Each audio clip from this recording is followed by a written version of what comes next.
5 гадоў прайшло. Трагічна. Грамадзянская вайна. Новая нармальнасць. Нябацкія сведкі. Грамадскі раскол. Усё роўна пераможа. Гэта факт. Дэлукашанізацыя. Ён бацька нацыі. Стала яму кепска. Гэта прыдае аптымізму. Колькі яшчэ чакаць? Вялікая праблема. Ён старонку не перагарнуў. В гэтым трагедыя Беларусі. Канал «Жыццё малінавае», па-ранейшаму клічуць Мікіта Мелказёр, і сёння мы працуем з Вільні, куды мы прыехалі ў госціку да палітычнага аглядальніка Радыё Свабоды, сапраўднага друіда беларускай медыкі Валера Карбалевіча. Гэта такі агляд сённяшняй палітычнай сітуацыі, у якую трапіла Беларусь.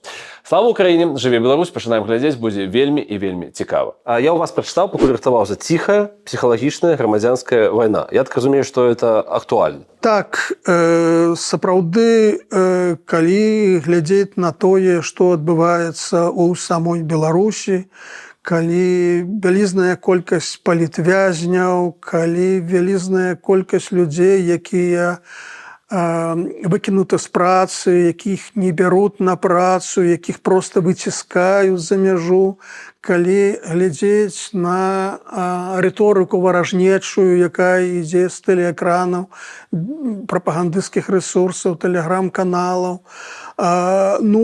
Сапраўды, гэта ціхая грамадзянская вайна. Дарэчы, іх апаненты ў сацыяльных сетках таксама не вельмі саромеюцца ў выразах і не вельмі саромеюцца ў ацэнках, скажам, і самога Лукашэнкі і іншых ябацек. Таму так, гэта рыторыка грамадзянскай вайны.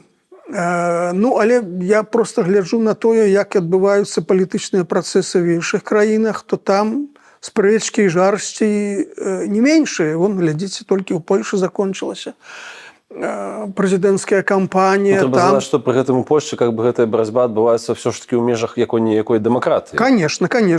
Якая жорсткае супрацьстаянне было і працягваецца, дарэчы, ў Злучаных Штатах. І на гэтым тле ў Беларусі ўсё значна больш жорстка і значна больш трагічна. Таму што калі больш 1000 чалавек аб'яўляюцца палітзняволенымі, то гэта сітуацыя абсалютна ненармальная. І так яе можна назваць сітуацыяй ціхай грамадзянскай вайны. Давайте зразумеем, хто з кім змагаецца. Улада з народам ці улада з апазіцыяй, і з народам, які застаўся, з народам, які уехаў. Палітычны рэжым змагаецца са сваімі палітычнымі апанентамі, якія і знаходзяцца ў самой Беларусі, і якія ў значнай ступені выехалі за мяжу. То бок, так, гэта змаганне ўлады супраць апанентаў, і гэта ў пэўным сэнсе ёсць грамадскі раскол. Сёння ўжо гэта відавочна, што беларускае грамадства расколата. Па якіх межах, па якой лініі? То бок, ёсць людзі, якія падтрымліваюць Лукашэнку, наколькі я разумею, і тыя людзі, якіх ён дастаў. Так, у прынцыпе, сёння ўсё сканцэнтравана на асобе Лукашэнку. То бок, пытанне такое: ты за Лукашэнка ці ты супраць Лукашэнка?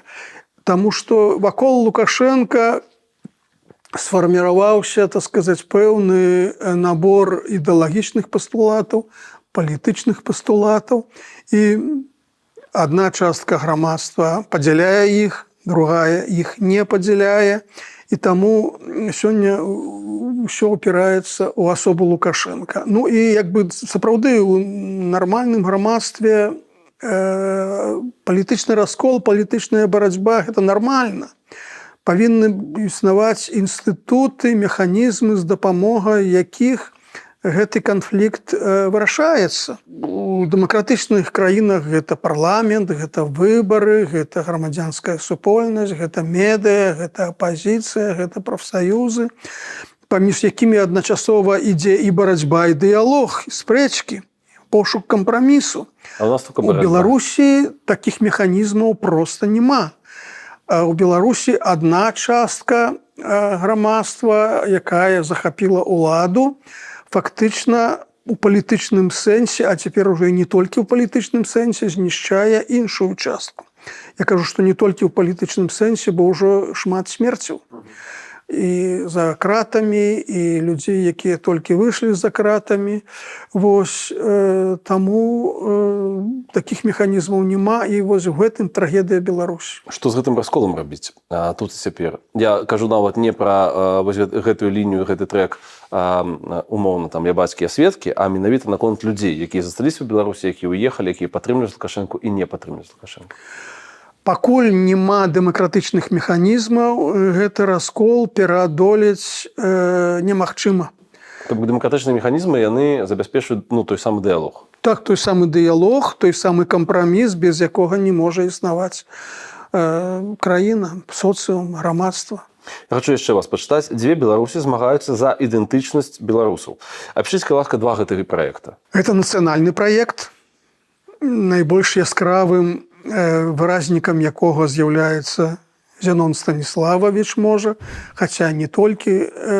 І ёсць той праект, які сёння яскрава адлюстроўвае палітычны рэжым у Беларусі, які фактычна прапаноўвае некі такі дзіўнаваты праект, які до конца не будованы і до конца не сфармуляваны.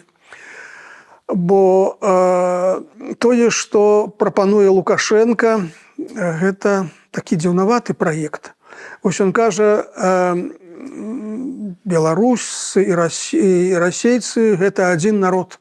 Ну, але калі адзін народ, то навошта беларускаму народу асобная дзяржава, асобная дзяржаўнасць?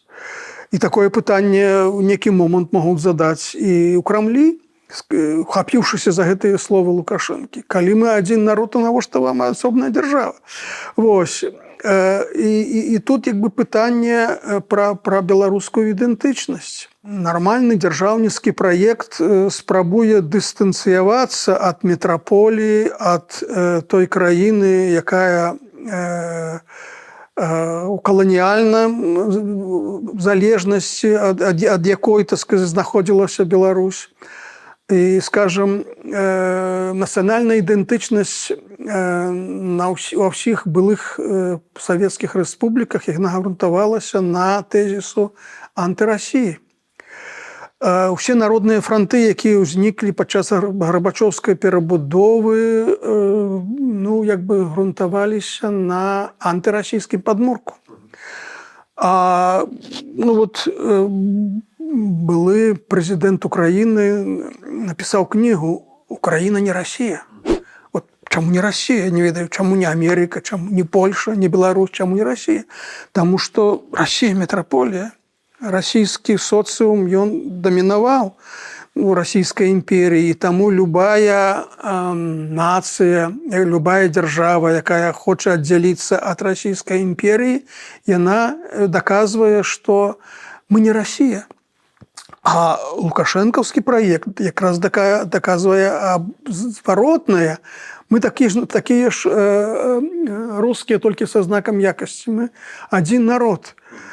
Ён сам себе страляе ў нагу, так? Тут все трошки інакш, трошки больш тонка.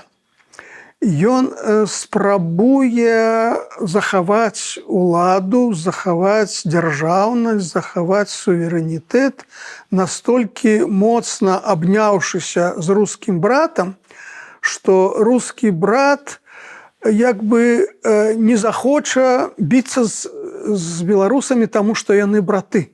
То бок для Расіі Беларусь гэта некі такі абразец правільнай палітыкі. І гэта некая дэманстрацыя ўсім, той жа ўкраіне.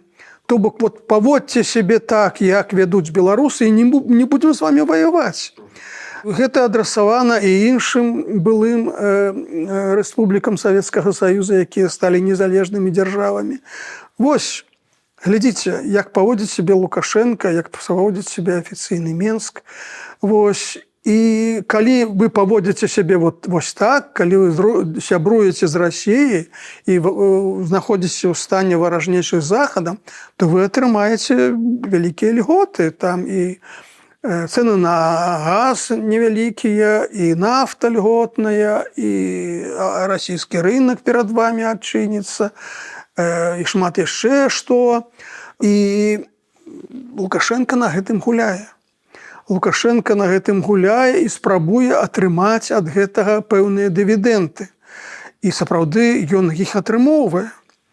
Атрымоўвае у шмат такіх кірунках і тое, што газ у нас, ведаеце, па якой цане, і то, што льготныя умовы на расійскім рынку, не выпадкова ж губернатары кожны тыдзень прыязджаюць у Беларусь, як бы каб дамовіцца пра беларускую прадукцыю на льготных умовах, не на канкурентных, а на льготных. Ось. І Беларусь бясконца бярэ крэдыты ў Расіі і іх не вяртае, дарэчы. Ось. Таму ад гэтага Лукашенко атрымаў пэўныя дывідэнты. І ён стварыў у пэўным сэнсе такую сітуацыю, што калі раптам, скажем, нават у Крамлі аб'явяць, што мы б хацелі вось і Беларусь далучыць да Расіі, Лукашенко можа звяртацца да расійскай эліты і да расійскага грамадства з пытаннем: а нас-то за што? Мы ж не бандераўцы, мы ж сябры, мы ж браты. І гэта ставіць у пэўны, так сказаць, у пэўны тупік і Крэмль. Глядзіце, за 30 гадоў было шмат канфліктаў паміж Лукашенко і Пуціным. І кожны раз, калі канфлікт, так сказаць, быў даволі моцным, Лукашенко апеляваў да расійскага грамадства, да расійскай эліты. Ён сварыўся. Ён казаў, што глядзіце, мы ж самыя верныя сябры. А што ж вы нас так? Што ж вы нам шкадуеце там і нафту, газа, ці малако наше не пускаеце і так далей. І гэта працавала. То бок Лукашенко націскаў на некія кропкі імперскія ў Расіі і атрымоўваў пэўныя дывідэнты. І гэта дасюль працавала. Ці будзе працаваць это заўсёды? Не факт, невядома. А Лукашенко рызыкуе. Рызыкуе вот такой палітыкай, калі спрабуе упісацца ў рускі свет і пры этом захаваць суверэнітэт. Але пакуль у яго ўдаецца, і пакуль я не бачу прыкметаў таго, што Крэмль хацеў бы пазбавіць Беларусь фармальнага суверэнітэта, далучыць да сябе ў якасці некага паўночна-заходняга федэральнай акругі. Ну і вось мы маем такія розныя праекты беларускай ідэнтычнасці, беларускай дзяржаўнасці, беларускага суверэнітэта. Хто перамагае? Пакуль перамагае той праект, які гвалтам навязаў Лукашенко Беларусь. Вы казалі, і шмат хто з вашых калег казаў, што беларускае грамадства перарасло беларускую ўладу. Той фрэм, якой дазваляе, будуе для яго беларускую ўладу. Але што можа адбывацца з гэтым нібыта развітым ва ўсіх сэнсах грамадствам, калі яму не даюць выйсця і для рэалізацыі ягоных здольнасцяў? Ну, што робіць грамадства, калі яму не даюць рэалізоўваць свае магчымасці? Першае – это масавая міграцыя. Реалізоўваецца, так. Глядзіце, колькі ўжо беларусаў выехала, кажуць 600 тысяч, 800 тысяч. І гэты працэс працягваецца. Другі момант – прыстасаванне да рэальнасці. Тыя беларусы, якія ў значнай ступені пратэставалі ў 2020 годзе, спрабуюць прыстасавацца, спрабуюць дэпалітызавацца, спрабуюць адхінуцца ад палітыкі і жыць сваім прыватным жыццём, сям'ёй, працай і гэтак далей. Гэта не з'яўляецца паказчыкам рэгрэсіі грамадства? Гэта паказчык таго, што грамадства прыстасоўваецца. Гэта нармальна. Гэта новая нармальнасць, такое моднае слово цяпер. Новая нармальнасць, да? Нават у часы вайны соцыум спрабуе выжыць. Таму гэта нармальная сітуацыя. Апынуўшись у складанай сітуацыі, людзі спрабуюць выжыць у гэтай сітуацыі, не трапіць у турму і прыстасоўваюцца да рэальнасці. Гэта адэкватныя паводзіны. Давайте зробім невялічкую паузу, і я падзякую вам за падтрымку нашага сайт-праекта, які называецца «Заглянь сонца». Там уже больш за 300 падпісантаў, і гэта просто супер. Калі вы хочаце далучыцца да каманды супорцераў, падтрымаць не толькі наш праект, але ў прынцыпе весь беларускі YouTube і магчымасць мець альтэрнатыву, дык адпаведныя ўсе інструменты ёсць у апісанні гэтага відоса. Там і крыптагаманец, і нагадванне пра кнопку «Супер дзякуй», і, безумоўна, сервіс «Buy Me a Coffee». І таксама супер дзякуй кажу я вам. Вы топ, вы круты, давайте глядзець гэты відос далей. Мне падалося, што ў апошнія гады, магчыма, я проста фокусуюся на гэтым, Лукашенко стаў часцей нібыта сустракацца з моладдзю. Ці гэта так і навошта гэта адбываецца? Я не думаю, што часцей. Во всякім разе, напярэдадні выбараў ён сустракаўся з моладдзю. Ён апошнім разам увесь час скардзіцца на моладзь. Што моладзь не такая, як наше пакаленне, яно ўсё больш жыве ў смартфонах, у інтэрнэце. І ён дрэнна разумее гэтую моладзь. Ён разумее, што дрэнна атрымоўваецца кантраляваць яе. Таму што раней ўсё было зразумела. Была школа, было войска, былі тэлеканалы, 2-3 тэлеканалы, якія глядзелі ўся краіна. І гэта была манаполія ўлады на інфармацыю, на ідэалогію. І таму вся краіна, асабліва моладзь, яна атрымоўвала ту інфармацыю і тыя каштоўнасці, што і старэйшае пакаленне. Цяпер сітуацыя памянялася, зусім іншая інфармацыйная карціна, велізарная колькасць інфармацыйных крыніц, манаполія ўлады на інфармацыю знікла. І гэта стварае пэўную напружанасць, пэўнае неразуменне, бо адной школы ці вышэйшых установаў з тымі палітінфармацыямі, з тымі гуманітарнымі навукамі, з той прапагандай, яна не з'яўляецца манапольным. Што акрамя таго, што людзі, што моладзь атрымоўвае ў школе, у універсітэце, ёсць шмат іншых каналах інфармацыі, якія ўлады не кантралююць. Ён гэта разумее, але не ведае, што з гэтым рабіць. Гэта яго непакоіць. І ён, якая логіка ягоных дзеянняў. Замест таго, каб спрабаваць гуляць на той хвалі, у якой жыве моладзь. Але ж яны маладзяць яго, нібыта там нейкі бомберы яго апранаюць, красоўкі яму нейкія даюць. Да, спортам займаецца і так далей, адначасова траву косіць. Вось. І ён не хоча ўвогуле спрабаваць размаўляць на той мове, на якой гаворыць моладзь. Ён спрабуе яе пераканаць у справядлівасці, вернасці тых пастулатаў, якіх ён хоча давесці. Вось у гэтым вялікая праблема. То бок пасля 2020 года Лукашенко катэгарычна адмовіўся шукаць супрацоўніцтва з тымі людзьмі, якія супраць яго пратэставалі. Ён не спрабаваў даць адказы на тыя праблемы, якія яны ставілі. Ён увогуле адмаўляў ім у праве мець некую свой пункт гледжання.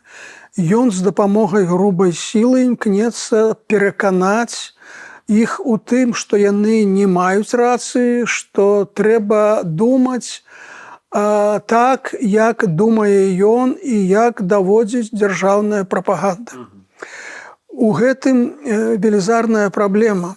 Велізарная праблема, яна весь час выяўляецца ў тым, што раптам высвятляецца, што гэтыя маладзёны паказваюць некія флешмобы, некія то білеты па гісторыі рвуць як бы і выкідваюць іх і яшчэ нешта Ці хто прымушаюць чытаць? Да, ну і пасля гэтага іх уже прымушаюць каяцца. Вось. І гэта для яго праблема, але гэта праблема невырашальная, бо ён катэгарычна адмаўляецца размаўляць з моладдзю на мове гэтай моладзі, працаваць на той хвалі, на якой яна працуе. Слухайте, ну это ж пытанне нейкай фізіялогіі. Ці можна казаць, што гэтая моладзь у выніку ўсё роўна пераможа? Як толькі зменіцца некая сітуацыя грамадская, то вельмі хутка, я думаю, пачнуцца змены, перамены у каштоўнасцях людзей і у іх палітычных поглядах.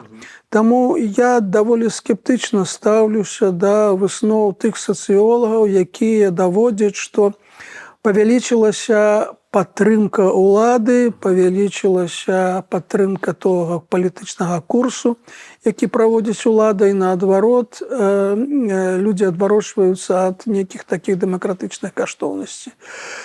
Проста люди прыстасоўваюцца. І 20-й год паказаў, як хутка за кароткі тэрмін раптам мяняюцца грамадскія настроі. І я думаю, што як толькі мы пабачым, што рэжым як бы не можа кантраляваць поўнасцю, як толькі рэжым адчыніць некую фортачку, то вельмі хутка гэтыя настроі памяняюцца і памяняюцца не ў той бок, у які іх хоча накіраваць Александр Лукашенко. Як вы ставіцеся да беларускай моладзі? Просто у вас калісьці даволі даўно, гадоў 5 таму, вы звярталі ўвагу на тое, што колькасць і адсотак у беларускіх інтэрнатах, там, дзе жывуць студэнты, да тэрміновага галасавання вельмі высокі. Ведаеце, калі казаць пра гісторыю 20-го стагоддзя і нават больш ранейшую гісторыю, то галоўнай рухаючай сілай рэвалюцыйных перамен у шмат якіх краінах была моладзь, найперш студэнцкая моладзь. Вось. Цяпер сітуацыя трохі іншая. Цяпер моладзь не з'яўляецца палітычным барометрам, які калісьці называў Леў Троцкі. І калі мы кажам зноў жа пра той самы 20-й год, то галоўнай рухаючай сілай пратэстаў была не моладзь, а было пакаленне людзей, скажам так, 30-40-гадовых. І я ведаў меркаванне, што вось калі 1 верасня пачынаецца вучэбны год, і ў 20-м годзе студэнты вернуцца ў Мінск у свае навучальныя установы, у свае універсітэты, то вось этот аб'ём, маштаб пратэстаў моцна павялічыцца за кошт вот этой студэнцкай моладзі. А гэтага не адбылося. Гэтага не адбылося, і таму я думаю, што тут мы маем сітуацыю нават не столькі такога беларускага эксклюзіва, сколькі ўвогуле грамадскія працэсы сусветнага маштабу. Моладзь перастала быць рухавіком некіх публічных працэсаў і ў заходнім свеце. Не так давно Лукашенко летаў у Кітай папіць, як атрымалася, з Сі Гарбаты. Што скажаце наконт гэтага візіта? Гэта быў 15-й візіт Лукашэнкі ў Кітай, прычым 13-й ў рангу кіраўніка дзяржавы, і быў самым дзіўным, самым, скажем так, незмястоўным візітам за ўсю гісторыю, бо не падпісана ўвогуле ніякага дакумента, не аб'яўлена ні аб якіх праектах новых, ні пра ніякія крэдытныя лініі, якія звычайна спадарожнічаюць такім візітам. То бок вот такая сітуацыя, што Лукашэнку трэба даказваць усім, што ўвогуле мы суверэнная дзяржава, і ў нас ёсць некая самастойная свая палітыка, і нават вось лідары вялікіх дзяржаў гатовы з ім сустракацца. Ну вось мне падаецца, што ў гэтым быў галоўны сэнс. А заблакаваны тик-ток-аккаунты Латушкі і Ціхановскай. Гэта вынік гэтай сустрэчы? Цяжка сказаць. Мабыць, не лепшы жарт, но... Магчыма, што і так, але магчыма, што і тут выпадковы збег абставінаў. Недаўна ў Мінску адкрыўся нацыянальны стадыён, пабудаваны кітайцамі. Якое значэнне мае гэтая падзея? Эканамічнае, палітычнае, сімвалічнае? Гэта мяккая сіла. То бок кітайскі народ дарыць беларускаму народу нацыянальны стадыён. Это так цікава таксама, таму што нацыянальны стадыён – это адзін з сімвалаў дзяржавы. Так. І калі нацыянальны стадыён ёсць падарунак ад іншай дзяржавы, ну тут як бы можна по этому пытанню пасцебацца і пажаць плечамі, што называецца. Ну і плюс там яшчэ ж басейн. Ну вось, гэта падарунак для Кітая, гэта капейкі ўвогуле для вялізнага Кітая. Ну а для уплыву на беларускае грамадства, беларуская прапаганда пра гэта кажа. Таму гэта мае пэўнае значэнне. Давайте зачаплюся за слово «пасцебацца». Вы ў сваім штотыднёвіку сказалі, што калі ёсць нейкае практычнае значэнне гэтага візіту, дык тое, што Коля Лукашенко папрактыкаваўся ў кітайскай мове. Гэта сапраўды сцёп? Конечно, сцёп. Конечно, сцёп. Ну, сапраўды, Коля кітайскую мову вучыў, можа, працягвае вучыць. Ён пэўны час стажыраваўся у Кітаі. Ну, а для замежнай мовы, як бы, практыка рэгулярная, гэта важная умова захавання. Ну, можем пацешыцца за маладога чалавека. Што вы думаеце наконт яго палітычнай будучыні? І наколькі верыце ў яе? Я скептычна стаўлюся да палітычнай будучыні Мікалая Лукашэнкі, бо пакуль ён яшчэ даволі малады, каб можна было ўсур'ёз казаць пра яго палітычную кар'еру. І не думаю, што Лукашенко дачакаецца таго часу, калі Мікалай стане дарослым і пачне неяк уцягвацца ў палітыку. Бо пытанне ж не ў тым, каб прызначыць нейкага чалавека, скажам, нашчадкам. Пытанне ж у тым, каб гэты нашчадак змог утрымаць уладу. А дзеля гэтага трэба і асабісты палітычны талант, і некія ўменні, некія навыкі, некія механізмы, з дапамогай якіх эта ўлада ўтрымліваецца. А Коля проста не ведае, не разумее, да гэтага трэба досвед. І я пакуль не бачу, што Колю як бы спрабуюць весці па нейкай кар'ернай лесвіцы, палітычнай лесвіцы і так далей.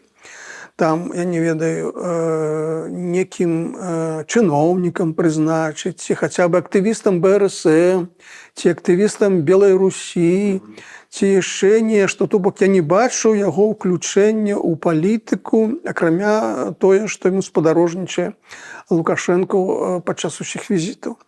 Але гэтага мала. Ўсё ж такі, калі там у іншых краінах сына ці дочку спрабавалі як бы зрабіць нашчадкам, то іх прызначалі на нейкія адказныя пасады. А нічога гэта ў Беларусі няма.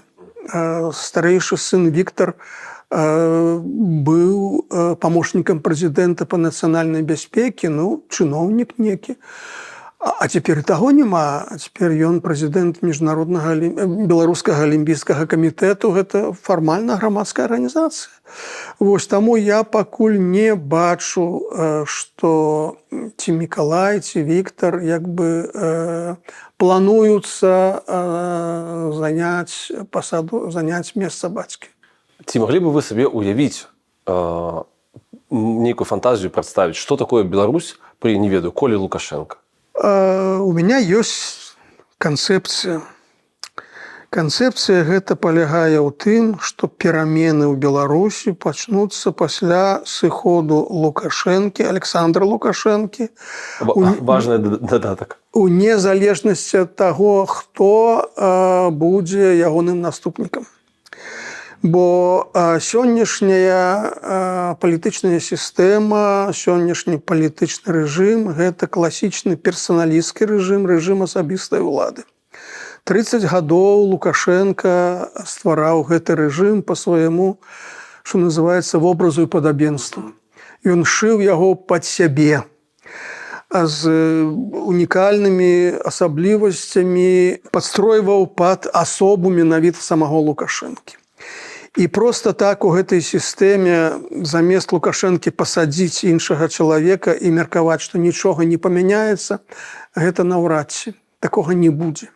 Таму любы новы кіраўнік, нават калі гэта будзе Мікалай Лукашенко ці Віктор Лукашенко, павінны будуць нейкім чынам дамагацца сваёй легітымізацыі. Таму што ўсё ж такі гэта не монархія, дзе легітымнасць вызначаецца ўжо самім прозвішчам, самім пераходам дынастычнай ролі ад бацькі да сына. Все ж таки гэта палітычная сістэма, которая патрабуе легітымнасці. А вось якім чынам можна будзе гэтую легітымнасць атрымаць? І маё цвёрдае перакананне, што такую легітымнасць можна будзе ўтрымаць толькі ідучы па шляху дэлукашэнізацыі Беларусі. Як пасля смерці Сталіна ягоныя наступнікі спрабавалі атрымаць легітымнасць, ідучы па шляху дэсталінізацыі. Прычым першым пачаў такую лінію, як бы это ні дзіўна, Лаўрэнцій Берыя. Вось, пасля ягонага расстрэлу быў Маленкоў, ну а потым і Хрушчоў, 20-й з'езд, развянчанне культа асобы і так далей. То бок усе наступнікі, саратнікі Сталіна разумелі, што далей рухацца. Па тым жа трэку нельга. Да, па тым жа трэку нельга. Трэба ісці ў другі бок. Трэба атрымаць падтрымку і эліты, і грамадства, а можна атрымаць толькі ідучы па шляху дэсталінізацыі. Так і будзе і ў Беларусі. Таму што сёння палітычны ківач, ён настолькі падняты ў адзін бок, што калі Лукашенко сыходзіць, то просто по законам і логікі, і фізікі, і палітыкі гэты ківач непазбежна павінен рухацца ў другі бок. Наколькі хутка, мусіць не хутка, але ён будзе рухацца ў бок пэўнай лібералізацыі і эканамічнай, пэўнай лібералізацыі і палітычнай, пэўнай нармалізацыі адносін з Захадам. І мне падаецца, вось гэта будзе непазбежна, таму што сёння вось гэты палітычныя рэпрэсіі завязаны ў значнай ступені на асобу менавіта Александра Лукашэнкі, які атрымаў велізарную траўму ад падзеяў 20-го года.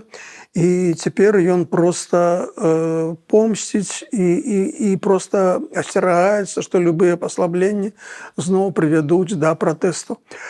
Я думаю, што у любога іншага чалавека, які прыйдзе на змену Лукашэнкі, не будзе такой псіхалагічнай траўмы хаця бы. Вось. Ну і ўвогуле трэба будзе занава атрымоўваць легітымнасць, занова атрымоўваць сістэму, якая была лаяльна гэтаму новаму чалавеку. Лукашэнку спатрэбілася 30 гадоў, каб будаваць яе. Вось, я думаю, што у наступніка столькі гадоў не будзе.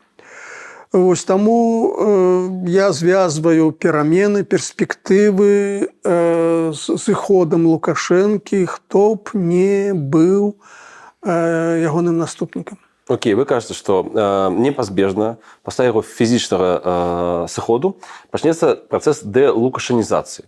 Як вы лічыце, першыя крокі па этой самай дэлукашанізацыі, якімі мусяць быць?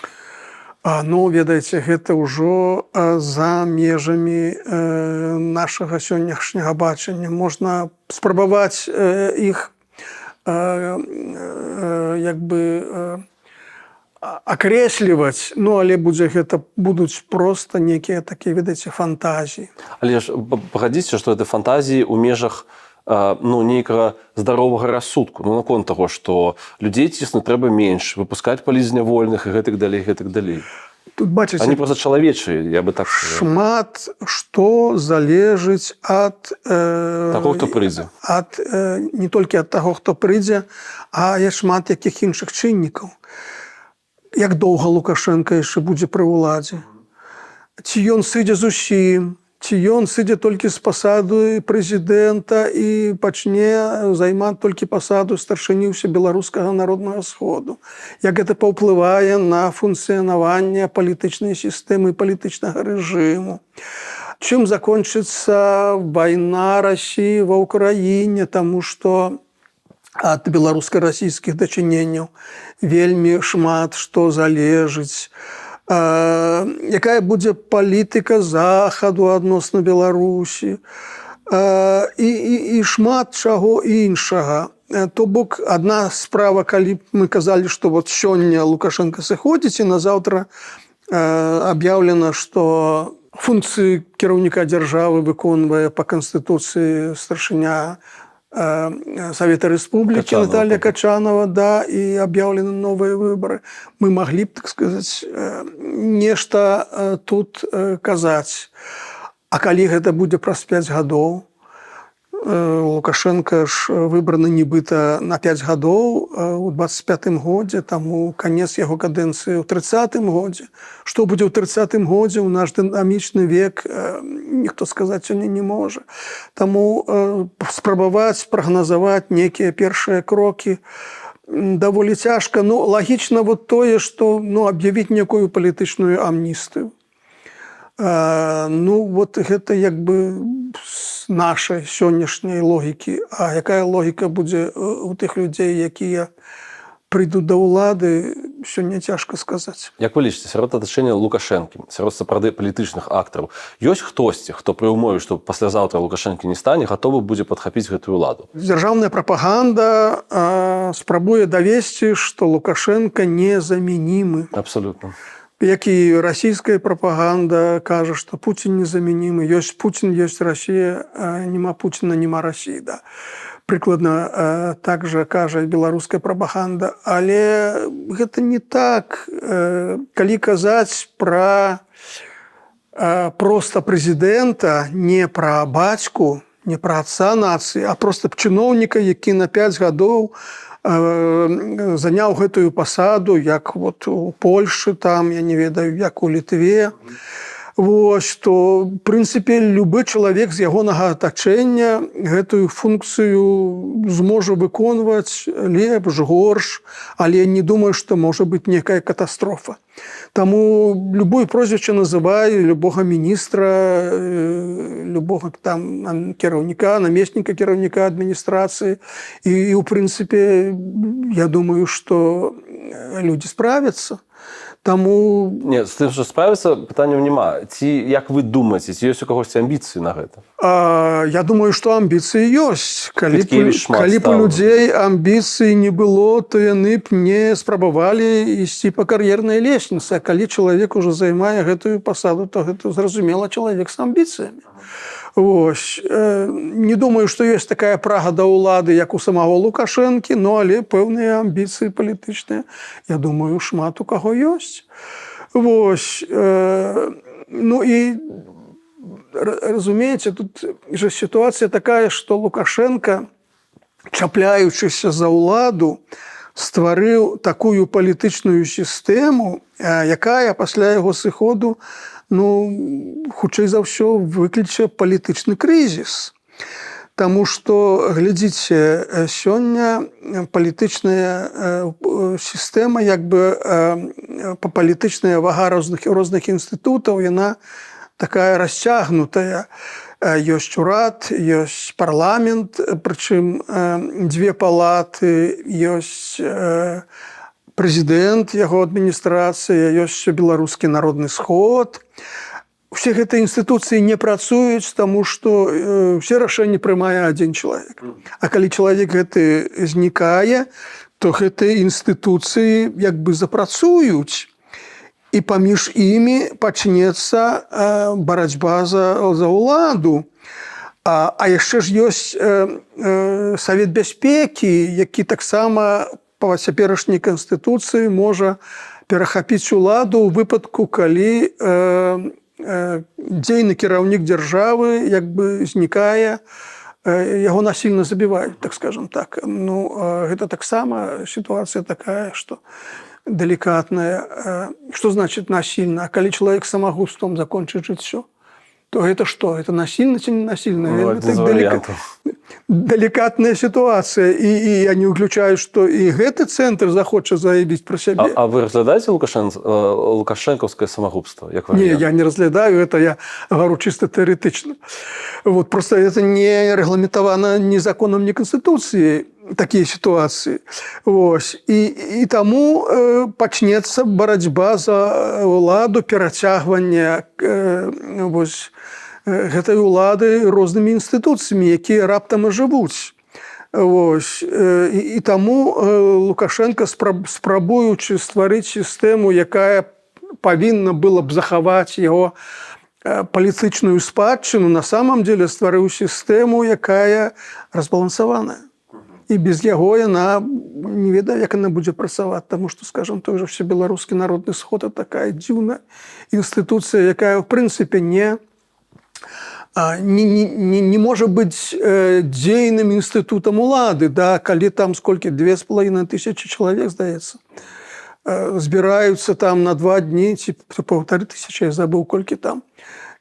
Яны в прынцыпе не могуць трымаць уладу, а паўнамоцтвы там велізарныя. Вось. Таму гэта сістэма непазбежна, як на мой погляд, уступіць сітуацыю крызіса. І хаця па гэтай прычыне мы можам мець, скажем так, некі элемент лібералізацыі, таму што розныя інстытуцыі, тых же самым сілавыя структуры не будуць ведаць, на каго арыентавацца і што ім рабіць. І ў гэтай сітуацыі ўжо у гэтую абстаноўку могуць уклініцца і розныя, скажем, апазіцыйныя сілы, якія адчуюць, што з'явілася, адкрылася некая фортачка. Мы с вами у 2022 годзе сустракаліся таксама ў Вільні, і вы сказалі, што, магчыма, вайна скончыцца ў 2022. Ці зможаце вы зрабіць прагноз, што вайна скончыцца ў 2025? У 25-м наўрад ці дакладна. Што азначае і чым можа для Беларусі абернуцца сканчэнне вайны? Што залежыць ад таго, на якіх умовах яна будзе скончана. Давайте, напрыклад, перамога Расіі. Што азначае для Беларусі? Перамога Расіі азначае умацаванне палітычнага рэжыму Расіі і умацаванне палітычнага рэжыму у пэўным сэнсе і Лукашенка. Гэта плюс для Лукашенка, але адначасова і мінус. Мінус у тым, што паўстане пытанне пра далейшы працэс інтэграцыі Беларусі і Расіі. Ці не будзе Расія зацікаўлена, каб гэтую інтэграцыю паскорыць. І другі момант, сёння давер беларусаў да Лукашэнкі шмат у чым грунтуецца на тым, што Лукашенка гарант міру. Лукашенка гарант таго, што Беларусь не будзе ўцягнута ў вайну. Беларусы вельмі моцна напужаліся гэтай вайны, і яны моцна баяцца, каб Беларусь не была ўцягнута. Ну і калі вайна скончыцца, то вось гэты фактар вайны, ён перастане ўплываць на беларускія настроі, на грамадскую думку, і ўсе тыя праблемы, якія ёсць, якія, можа, хаваюцца вайной, могуць выплыць на паверхню, у тым ліку эканамічныя. І гэта стане пэўным выпрабаваннем для рэжыму. То бок для рэжыму ўзнікаюць не толькі плюсы, но і мінусы. Окей, а перамога Украіны — гэта ў асноўным толькі мінусы? Ну, ведаеце, сёння разглядаць гэты варыянт, гэты кейс, мне думаецца, проста нерэалістычна. У звязку з той лініяй, якую праводзіць новая адміністрацыя Злучаных Штатаў. Калі вайна скончыцца бліжэй да, скажем, нічэйнай сітуацыі, да, ну, я думаю, таксама гэта выгадней будзе і для Беларусі, і для беларускага грамадства, і ўвогуле гэта будзе спрыяць некім пазітыўным працэсам, працэс камунікацыі беларусаў з Еўропай палепшыцца ва всякім разе.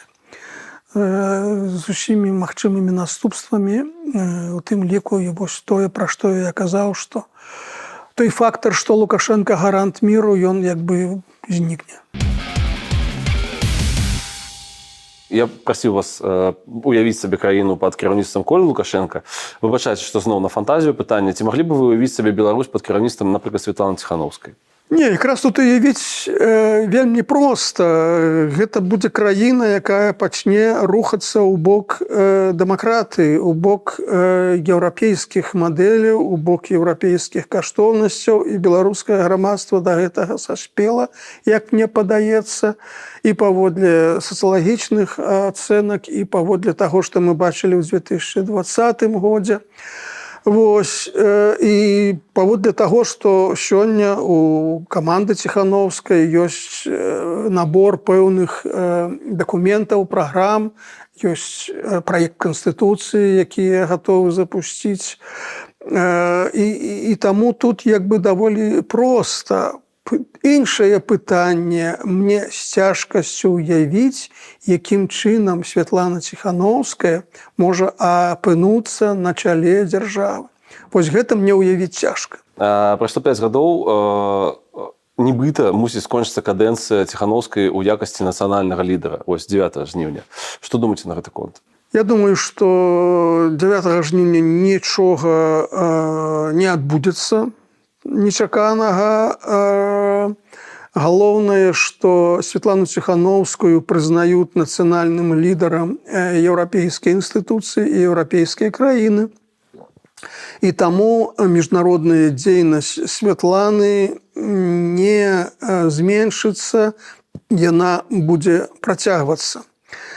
Іншае пытанне, што ну, скажем так, актывізуюцца тыя палітычныя сілы ў асяродку апазіцыі, якія аспрэчваюць, скажем, ролю Святланы, і яны будуць апеляваць да гэтых 5 гадоў, ну, але яны і цяпер апелююць.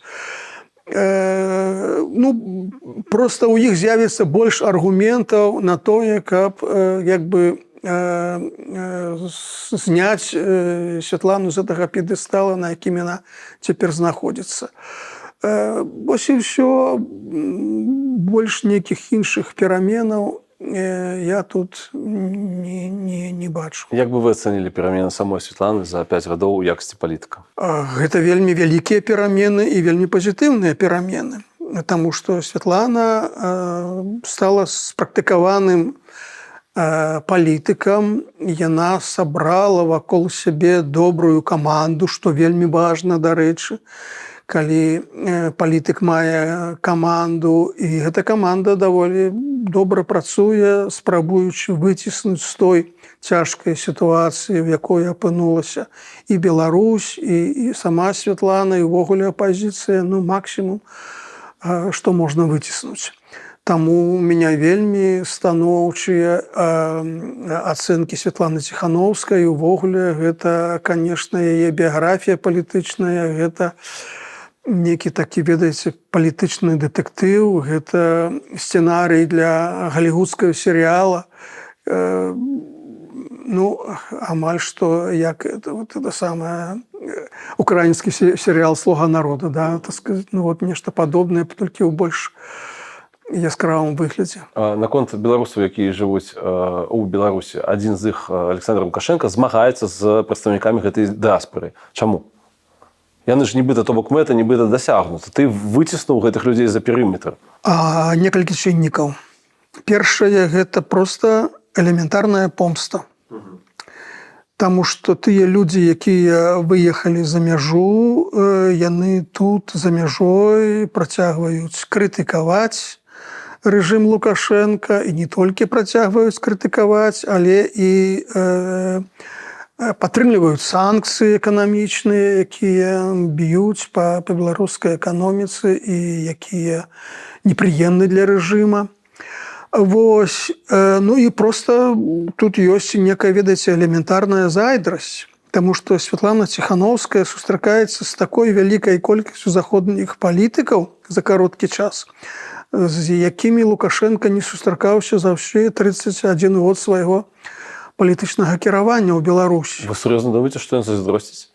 Думаю, так. Для Лукашэнкі гэта псіхалагічна важны чыннік. Не галоўны, можа, но але такі элемент зайздрасці, безумоўна, у яго ёсць.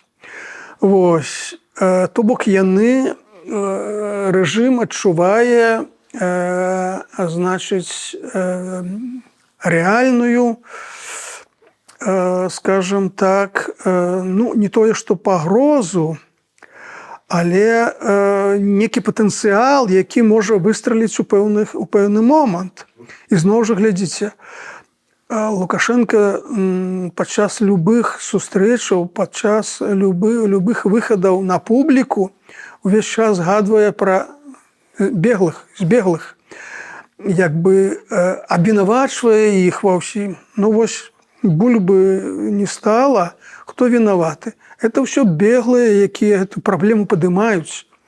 Вось, ну і так далей.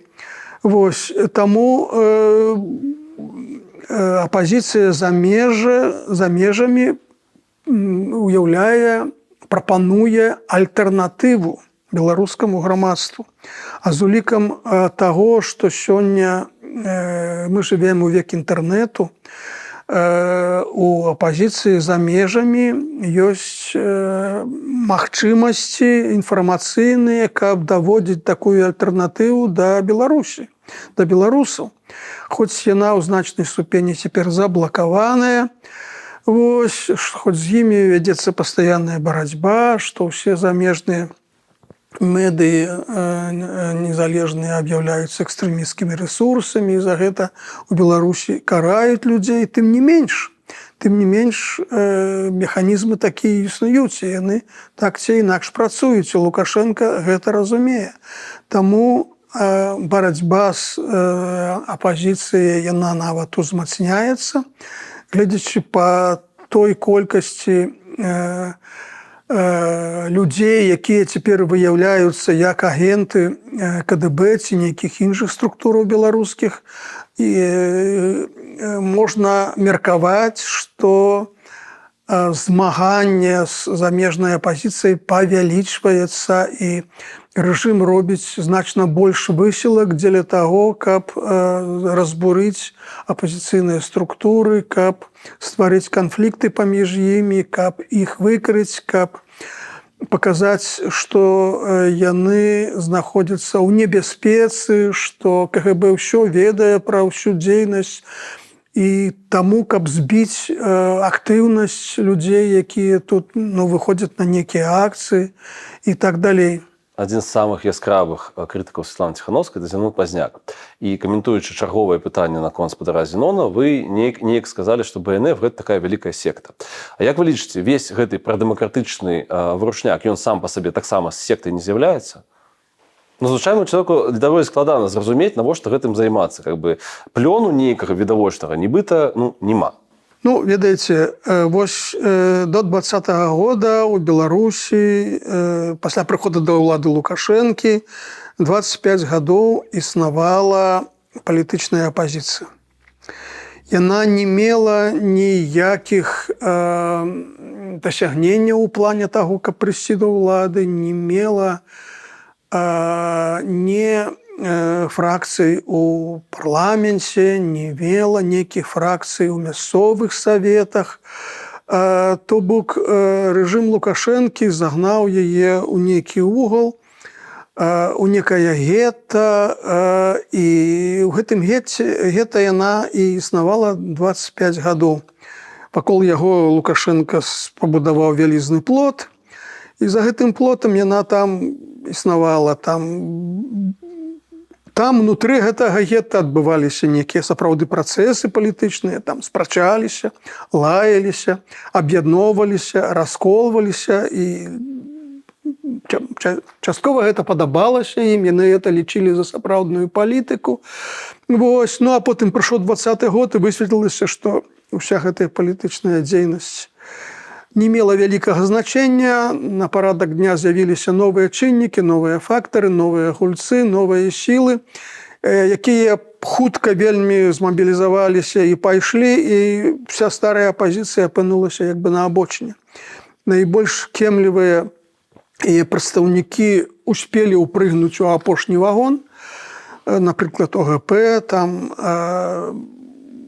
яшчэ нейкія хрысціянскія дэмакраты, а іншыя палітычныя сілы так і засталіся на той платформе, і як бы амаль ніяк не ўдзельнічалі. Там сацыял-дэмакраты, БНФ слаба ўдзельнічала, там партыя «Справядлівы свет» Калякіна, ужо пакойнага. Так і не ўпісаліся ў гэтую сітуацыю. Да. І вось цяпер, калі я сапраўды гляджу на тое, што адбываецца у гэтай апазіцыі, якая апынулася за межамі, то вось, ну, вот ваше пытанне, так, яно натуральнае. Ёсць асцярога паўтарэння таго, што новая апазіцыя можа зноў апынуцца ў тым самым гета, у якім знаходзілася доўгі час старая апазіцыя. Адзінае вялікае адрозненне новай апазіцыі ў тым, што за яе плячамі 20-й год ўсё ж такі. І тое, што яна ўспрымаецца як суб'ект заходнімі інстытуцыямі, заходнімі краінамі.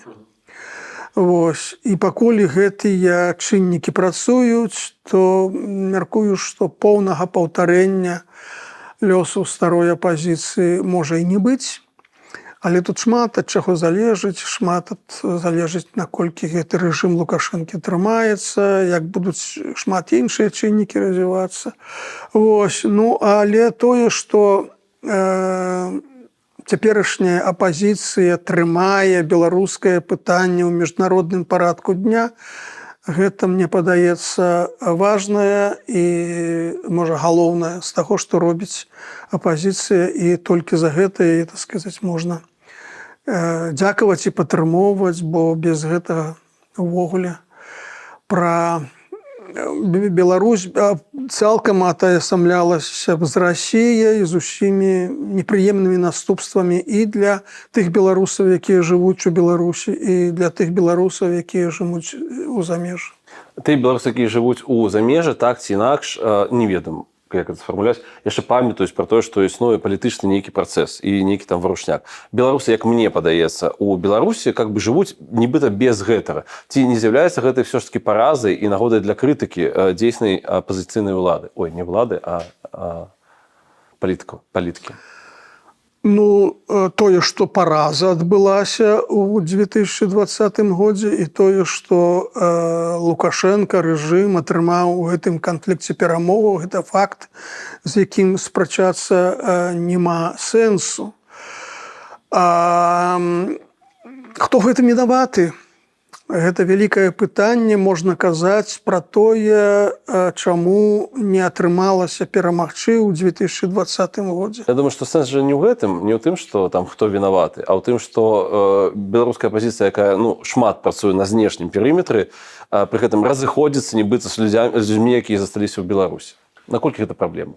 Гэта праблема, але гэта аб'ектыўны працэс, які цяжка закідваць, цяжка ставіць у віну і тым людзям, якія засталіся ў самой Беларусі, і палітычнай апазіцыі за межамі. Ёсць аб'ектыўная рэальнасць, якую перапрыгнуць, ад якую схавацца нельга, і я б тут не ставіў гэта ў віну. Проста жорсткі палітычны рэжым, які стварыў Лукашенко пасля 2020 года, ён увогуле не прадугледжвае нейкай пазіцыйнай дзейнасці, і любыя спробы такой дзейнасці будуць весці да вельмі жорсткіх наступстваў для людзей. Ну, вы казалі, што гэта па сутнасці самагубства. Так, людзі, якія пачыналі некую барацьбу ўнутры краіны, яны, так сказать, наканавана фатальна тое, што яны апынуцца за кратамі. Вось. І таму я б не казаў, што гэта некая віна, што гэта ёсць вынік недахопу, што гэта ёсць вынік нейкай неправільнай палітыкі ці неправільнай лініі тактычнай замежнай апазіцыі. Гэта аб'ектыўны працэс, гэта аб'ектыўная бяда, гэта гора, нешчасце, вось, у якой апынулася беларускі соцыум, і я б не стаў тут прад'яўляць нейкія прэтэнзіі каму б то не было. Глядзіце, у 2020 годзе нібыта ўзніклі размовы, не ведаю, наколькі вялікі, ці то гэта была жменька нейкіх меркаванняў, ці то гэта была вялікі нейкі трэк. Маўляў, вся гэтая апазіцыя 94-2020 палітычныя лузеры. Вось людзі, якія іх крытыкавалі, самі сталі за апошнія 5 гадоў палітычнымі лузерамі? Ну, ведаеце, это такая публіцыстыка. Лузеры, так, гэтыя людзі не змаглі дасягнуць поспехаў. Але пытанне ў тым, яны не змаглі дасягнуць поспехаў з-за таго, што яны рабілі нешта неправільна, што яны рабілі нейкія памылкі, і калі б яны паводзілі сябе больш правільна, калі праводзілі больш правільную палітыку, лінію, то маглі б атрымаць перамогу. Вось я б на гэтае пытанне адказаў так. Конечно, памылкі былі, конечно, яны рабілі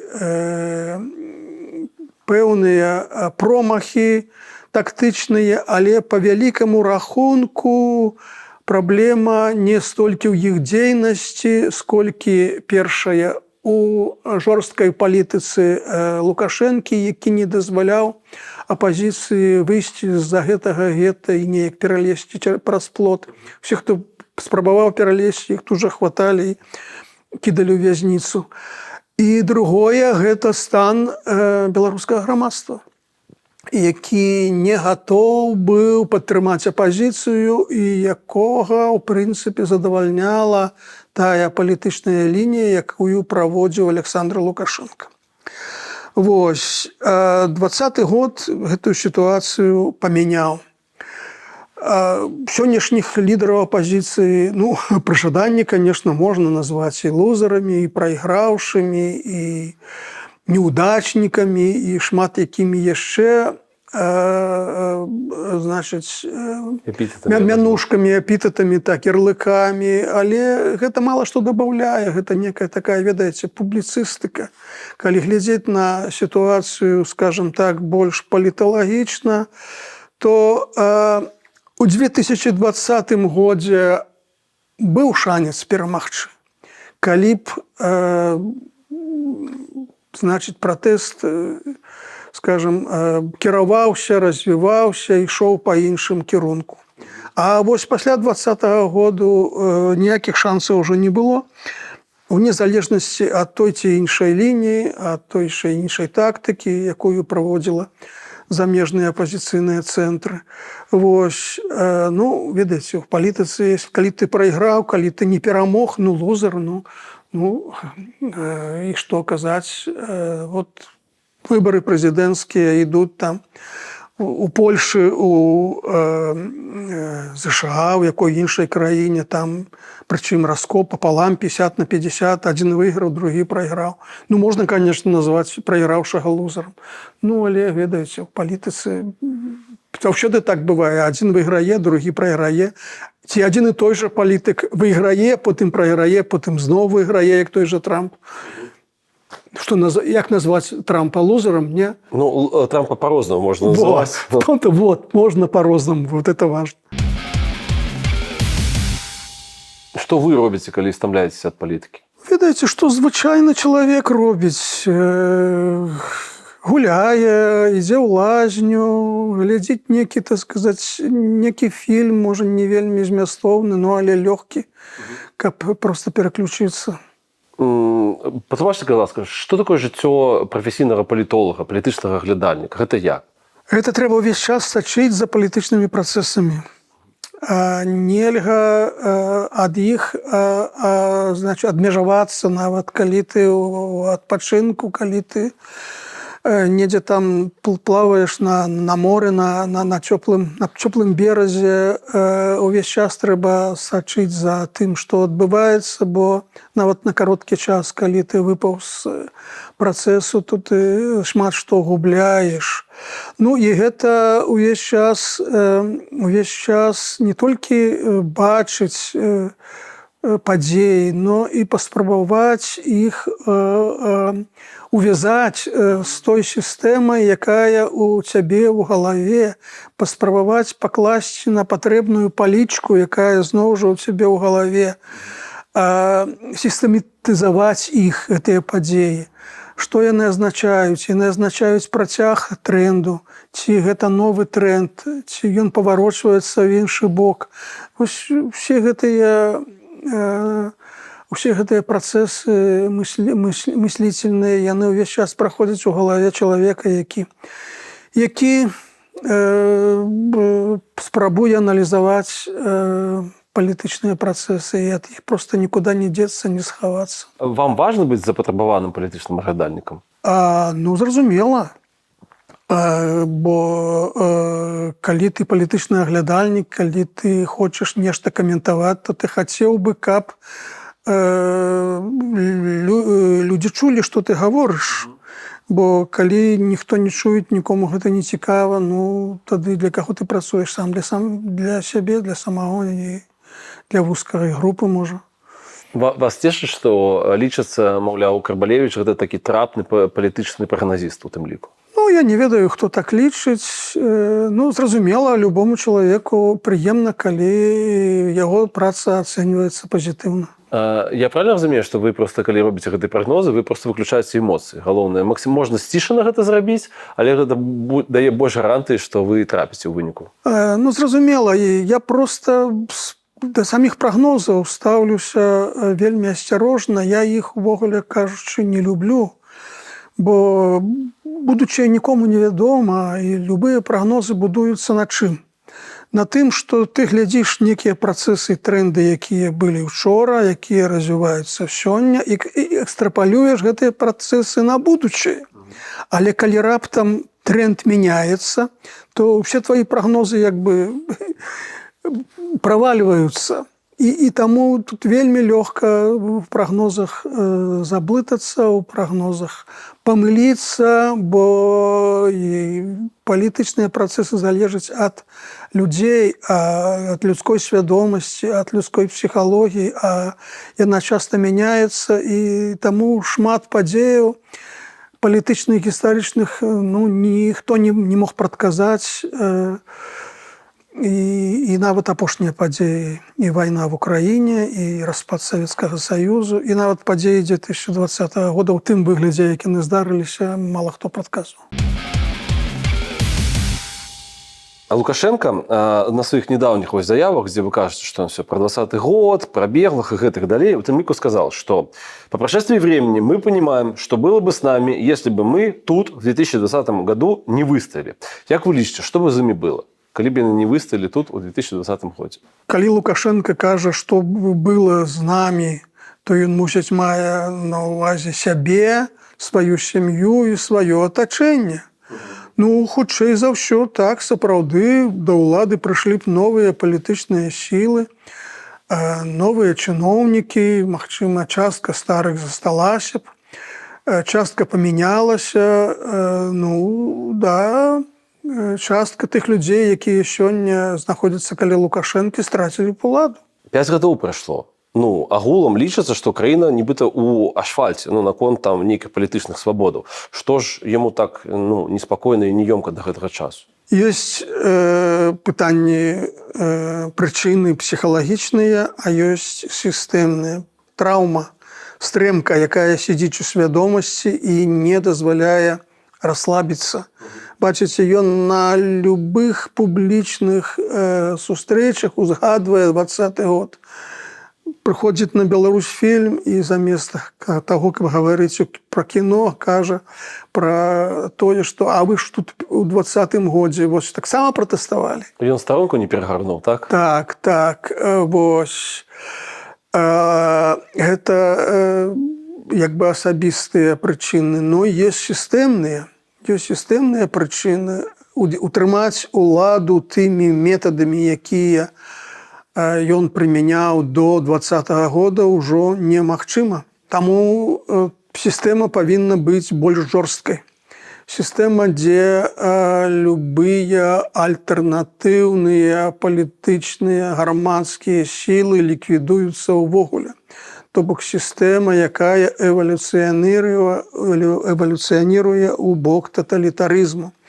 Апозіцыйныя партыі ліквідуюцца, медыі ліквідуюцца, грамадзянская супольнасць ліквідуецца, фарміруецца адзінадумства, іншадумства аб'яўляецца, крыміналізуецца, аб'яўляецца злачынствам і так далей. Толькі ў такіх кірунках, у такіх рамках гэтая сістэма можа ўтрымацца. Таму, пакуль Лукашенко будзе пры ўладзе, я думаю, што гэтая палітыка не памяняецца. А вось калі яго не стане, вось тады толькі можна разлічваць на некія перамены. Это как некая фармулёўка, нехай завуляваная, нейкага свайго страху, які ён перажыў той час? Безумоўна, Лукашенко перажыў страх, Лукашенко перажыў, атрымаў траўму вялікую, і проста з-за таго, што ён мог страціць уладу, і значнай ступені з-за таго, што ён страціў той вобраз, да якога ён апеляваў.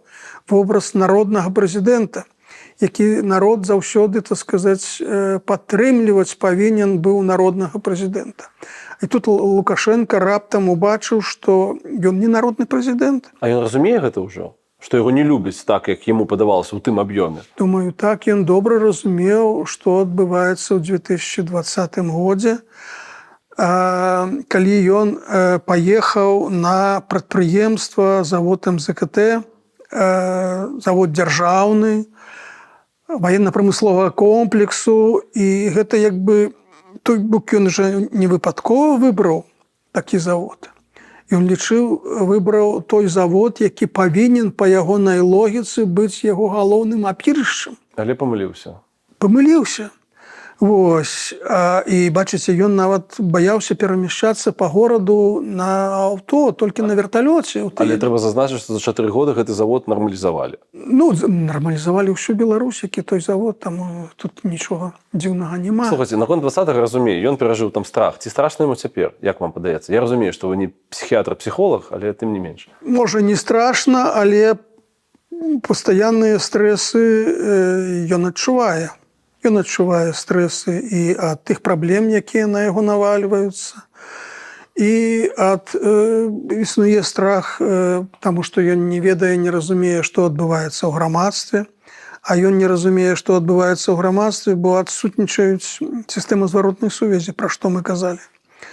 Ось. І таму, калі не ведае, што адбываецца ў грамадстве, то часта, як кажуць, у страха вочы вялікія, перабольшвае тыя небяспекі, якія існуюць.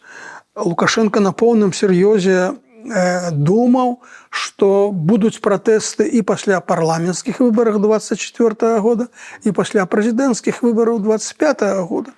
І невыпадкова ўлады рыхтаваліся да гэтых выбараў як да вайны. Калі, так сказаць, ваенізаваныя структуры, там, я не ведаю, усіх мабілізавалі, некія, так сказаць, з ветэранаў ствараліся атрады, там леснікоў, паляўнічых мабілізавалі, так далей, да. Ну, вот так, настолькі вялікі страх, да, быў. І таму ён сапраўды баяўся, што будуць пратэсты. Я думаю, што ёсць асцярогі некія ад таго, ці не ўцягне Пуцін яго ў вайну. Асцярогі, што расійскія войскі могуць тут прыехаць на вучэнне і зноў пачаць некую, так сказаць, правакацыю, якую бы ён не хацеў. Ну і ўвогуле вайна побач ідзе. Вось тут вот дрон прыляцеў у Мачулішчы і расійскі самалёт там пашкодзіў 22-23 годзе, здаецца, да, была гісторыя.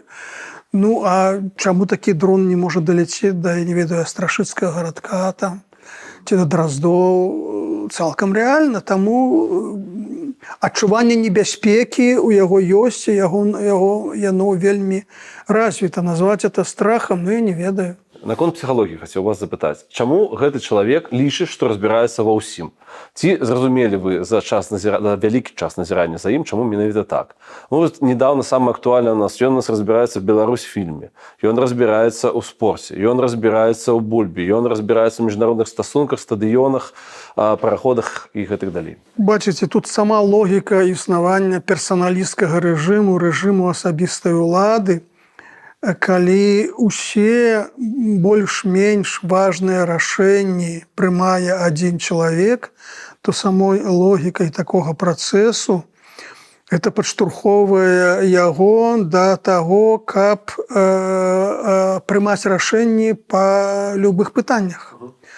Ну вось, і таму яму трэба, ён імкнецца ва ўсякім разе да таго, каб разбірацца, каб быць суддзёю, бо ўсе спрэчкі паміж чыноўнікамі, паміж ведамствамі, паміж рэгіёнамі ён павінен вырашаць. Таму самой логікай гэтага працэсу, у якім ён знаходзіцца на чале яго, яму трэба вырашаць шмат пытанняў, і гэта з пэўным часам прыводзіць да таго, што вакол яго афармляецца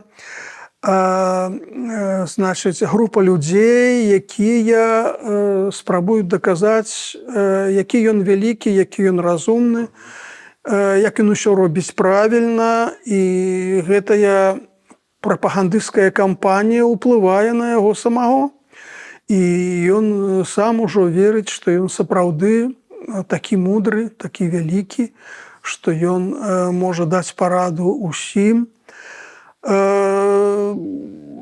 Чаму, як вам падаецца, Лукашенка баіцца падацца слабым? Па-першае, тут логіка палітычная. Слабых не паважаюць. У палітыцы толькі моцны перамагае. Калі ты не перамагаеш, то ты не моцны, то ты слабы. І трэба усяляк даказваць усім, што ты моцны. Гэта не толькі ўжо з'ява палітычная, якая выцякае з палітычнай логікі, але і з'ява ў пэўным сэнсе псіхалагічная. Лукашенко баіцца падацца слабым. Нават у сітуацыі, калі можна было б не ісці на нейкія канфлікты, ён на іх ідзе, каб прадэманстраваць сілу. І часта гэтыя канфлікты нават шкодзяць яму. Але тым не менш для яго вельмі страшна у сваіх уласных вачах аказацца ў ролі чалавека, які прадэманстраваў слабіну. Таму нават у сітуацыі, якая не патрабуе некага вялікага канфлікту, ён ідзе да канца і спрабуе прадэманстраваць сілу. Гэта у тым ліку і асаблівасці характара, а не толькі асаблівасці палітычнага рэжыму. І чаму ён ніколі не прызнае сваіх памылак? Правадыр, бацька нацыі не можа памыляцца. Не можа памыляцца проста таму, што ён не проста ж прэзідэнт, які прыйшоў на 5 гадоў, наняты чыноўнік, які выконвае некія абавязкі, як прэзідэнт Літвы Наўседа там, ці прэзідэнт Польшы Дуда. Ён бацька нацыі. А бацька нацыі не можа памыляцца па вызначэнню. Гэта проста вобраз, такі вобраз, які не прадугледжвае нейкіх памылак. Вось, і тым больш вакол уся прапаганда кажа, што вось такі мудры, такі вялікі, а як мудрэц можа памыляцца. Таму тут з гэтага вобраза выйсці немагчыма, і таму бацька нацыі не можа атрымоўваць на выбарах якіх-небудзь, так сказаць, 52%, толькі 80% еще, тому что калі 52, ты уже не бацька нацыі.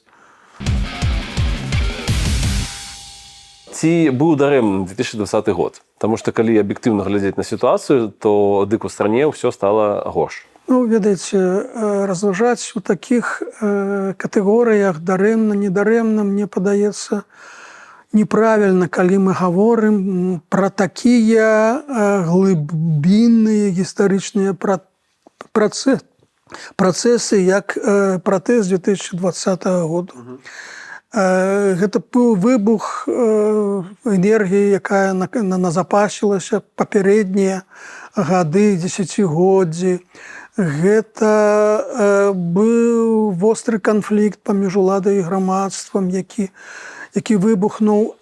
І таму, калі б казаць, што вось гэта некі праект, які быў загадзя арганізаваны некімі палітычнымі сіламі, і пасля таго, як гэты праект не рэалізаваўся, можна было б казаць, што дарэмна вось гэтыя людзі гэты праект арганізавалі. Вось вот у такім разе можна было б меркаваць, правільна зрабілі, неправільна. А ў рэальнасці мы маем выбух, што называецца калектыўнага бессвядомага.